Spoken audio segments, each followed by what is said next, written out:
All right, we're live. Okay, so one of the big things that we want to run through real quick is hormones. So a lot of people have been talking about, oh, well, steroids do this and steroids do that and blah, blah, blah. The big thing is that, first of all, let's classify what a steroid is. A steroid is a class of chemicals. So estrogen, progesterone, cortisol, testosterone, those are all steroids. So by talking about people being on steroids, the vast majority of women are on steroids because they're taking estrogen-based birth control. Estrogen is catabolic. It's not really great. You want to kind of monitor where that is. It has fantastic things and very specific reasons for women, not so much for men. You want to control that one as much as you want, as you can. Keep it low. There's lots of cancer things involved, around estrogen replacement therapy and stuff like that. So you got to watch the amount of estrogens that are in your body. They create all sorts of problems. There's all sorts of other estrogen mimicking hormones or chemicals that are out. Atrazine is a big one. BPA is a big one. They're big all around. The big thing is we talked about, some of the things that I work on: ulcerative colitis, MS, celiac, IBS, dementia. There's all sorts of things. I can't get most of those things to resolve without using testosterone. Testosterone is the healing hormone. It is what your body uses to repair and regenerate all tissue. Bone density issues, osteoporosis, osteopenia is a lack of testosterone problem. We've known forever that osteoporosis, the osteoblasts, the little cells that make more bone, they respond to testosterone alone. Osteoclasts, the ones that break bone down, will listen to estrogen and won't break bone down as fast. And so they're like, that's what you should use. No, we should use testosterone. So, it's erectile dysfunction, it's depression, it's anxiety, it's metabolic function, it's brain function, it's sleep, it's everything in the body heals, regenerates, and repairs because of testosterone. So the question comes up, well, why has it gotten such a bad rap? Why is everybody hating it? Well, in the 80s, George W. Bush pushed forward something called DARE. And its entire intents and purposes was to bastardize, slander, and say horrible things about cannabis, testosterone, and psilocybin and psychedelics. I have no evidence of this, but I personally believe that he was let's just say, convinced by pharmaceutical companies to do this for them. And you say, well, why would they do that? Pharmaceutical companies are 100% interested in our health and our health alone. They have no interest in money, just in our health and well-being. That might not, as it pans out, might not be 100% accurate. So if you look at just testosterone, and you say, well, if you don't have testosterone, what do you need? You're going to need osteoporosis drugs. You're going to need drugs for anxiety, drugs for depression. You're going to need drugs for bone loss. You're going to need, muscle loss or atelectasis. You're going to need things for energy. You're going to need things for erectile issues, which, by the way, testosterone is fantastic for erectile dysfunction, but the clitoris and the penis are the same tissue embryonically. So guess what happens? When women get their testosterone levels up where they're supposed to be, 150 to 250, the blood flow and nerve function goes back to the clitoris, engorging it, giving much stronger, much easier, much better orgasms. So FYI, it's phenomenal for both men and women to take testosterone. It's hypercritical to health for both men and women to take it. So if you take testosterone, which is not a very expensive drug, you can get it a lot of different places. This eliminates a host of other drugs that you would then need to become healthy or just have no symptoms. So that's one of the things. Cannabis, obviously, I've talked about how you can replace opioids with it, and it's fantastic for PTSD and fantastic for anxiety. Psilocybin has been proven to be unbelievably safe, and one of the major cures and treatments for depression, anxiety, and PTSD. However, you can grow psilocybin in your garage for $200, and that's all you're going to have. So obviously, you can't make money off of selling psilocybin from a pharmaceutical standpoint, so it had to go away. Tons of research on it was done in the 60s and 70s before it was made illegal. Fantastic stuff. So again, testosterone's gotten this horrible, terrible rap. People call it unnatural to take testosterone. Your body makes testosterone. How much more natural could you get? That's absurd. You have testosterone receptors on every organ, every part of your body. Every tissue in your body has testosterone receptors because it's so hypercritical. The idea of calling it unnatural is silly. It's massive propaganda, unbelievable propaganda. Now there are some that are synthetically made. So for instance, and I'll just throw this one out. So right now, people ask me how much I'm taking and that type of stuff. I'm roughly about 300 milligrams of cypionate a week and about 100 milligrams of Deca a week, nandrolone decanate.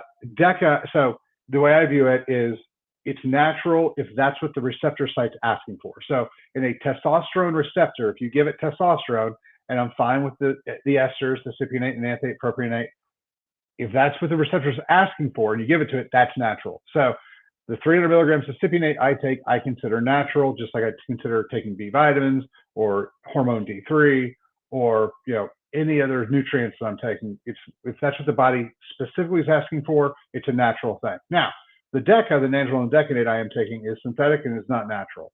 But I love it because it really helps with joint pain. It helps with joint function. It helps with all sorts of different things. It's pretty anabolic, but it is very, very, very steady and very easy. We know all the side effects. Everything's really chill with it. It was first used to battle atelectasis, which is muscle wasting, and cancer and AIDS patients. And we've seen unbelievably fantastic results for giving this stuff to cancer patients. Cancer is another thing that we really want to start to beef up the testosterone for so your body can heal.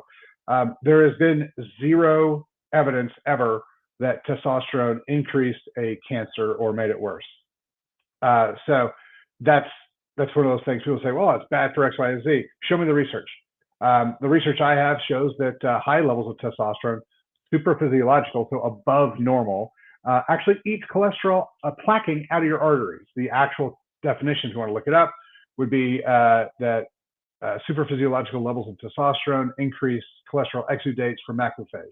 So that was the title of the research article. I'm going to post that one as well. So there's lots and lots and lots and lots of evidence that normal to high levels of testosterone are substantially healthier for you than low testosterone. In fact, there is no research I have read that shows low levels of testosterone is healthy for anybody. So when I talk about I'm trying to do the bodybuilding thing, I'm trying to do this as healthy and as natural as possible, that's what we're talking about. So I will grant you the Deca is not natural and probably not 100% needed. And even the levels that I'm at, I apply the testosterone levels to my same 120% rule, which is I figure out what I think 100% what my needs are, and then I give myself a little bit of a cushion in case I need extra that day that I wasn't planning on. I don't apply that to the Deca though. We talked with Kuklo and some of those guys, and they were giving us the levels that some of those coaches were pushing, and 300 milligrams was nothing. Like I've got guys who just to maintain normal function are at 225, 230, 250 milligrams a week. So it's not a giant amount. For those of you who don't know, is 300 milligrams a lot? There's some with undecanate where they're giving 1,000 milligrams. This is just for medical treatment, 1,000 milligrams, but they do it once a month. I'm doing 300 a week, or they do it once every 2 weeks. So the way I'm doing mine, I'm splitting it up into 3 different injections throughout the week, so I can keep the highest natural normal level going without having these big swings. It's the big swings that I'm worried about. Now, quick things with testosterone. I talk about this all the time. You guys can, I've made 50 videos on testosterone. You guys can go look them up. But big things you got to worry about are you got to look for your H&H coming out, which is your hemoglobin hematocrit levels. So testosterone can increase the amount of red blood cells you guys produce, which is actually awesome to a certain point.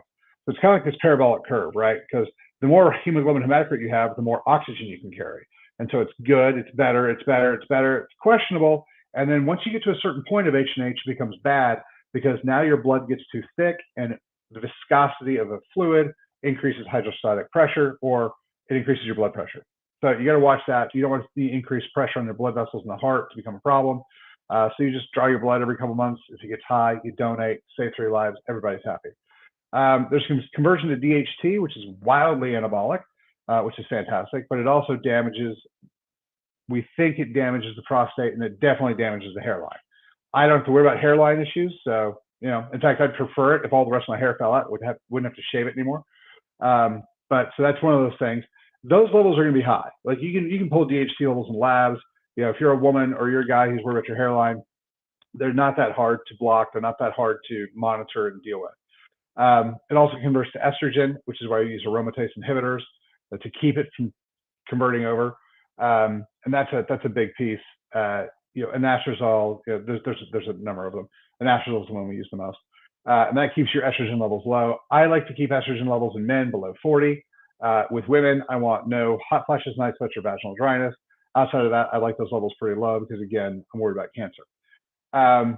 So that's a little bit brief overview. Everybody's wondering about it. I'm also taking Simorelin and Apormelin as peptides. The great thing about those is that when you take them as peptides, your body still has the check and balance system in it. So you almost can't take too much. So you can take whatever you want. Your body will regulate it, regulate the amount that you produce, because peptides basically convince your body to naturally produce more. So the peptides convince my anterior pituitary to produce more growth hormone than it was normally going to. But if we get to a certain level, the somatostatin will still come in and be like, you can't produce more than this level. And so that's the check and balance, is the somatostatin, that check and balance thing we're looking at. So if you're going to do peptides, make sure you're working with somebody who knows what they're doing. The things are super powerful. They're awesome. They work really well. There's a safety profile. It's really good with the right ones, injecting them properly, using them at the right time, in conjunction with other supplementation. They're fantastic. You got to use them right. So, get with somebody.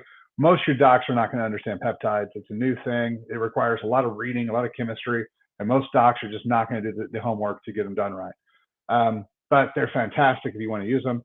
I'm also using melatonin now, so I can darken my skin. Everyone kept telling me, like, dude, you're super white. Like, darken that skin up, get some tan. So we're going to throw some melatonin in there and darken that up. Be very careful with that one if you don't know what you're doing with it.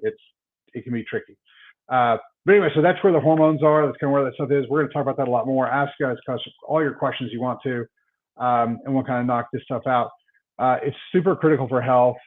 Get your levels checked. You don't have to work with me. Get with somebody who knows what they're doing. I would recommend at least 2 injections a week for men and for women, because that keeps the levels more accurate, more stable, because testosterone is a 7-day half-life. So a lot of people who take an injection on Monday, if you take 10 units on Monday, by next Monday, 1 week, 7 days later, you're at about 5 units. So depending on ester function, that's more or less what we're looking at average for testosterone. So that's why a lot of guys who take a shot on Monday, by Sunday, they're like, man, I feel it. I'm dragging. I don't feel as good as I used to. Like, I don't know, but man, Monday and Tuesday, I feel awesome. Okay, split your dose up and take it twice a week. Work with somebody on that one, because it's not exactly half. You want to go about 55% twice a week, and that'll keep you where you want to be. But that's some of the big stuff. Testosterone is such a hypercritical thing for health and wellness. The fact that we get so much pushback on it just shows the power that, pharma and these guys have to keep you guys in the dark and keep the misinformation going. So you guys have any questions? Ask away. We got some we're going to answer tomorrow. It'll be fun. And then questions at chalmerswellness.com. We'll get it all knocked out. You guys have a good day. Thanks.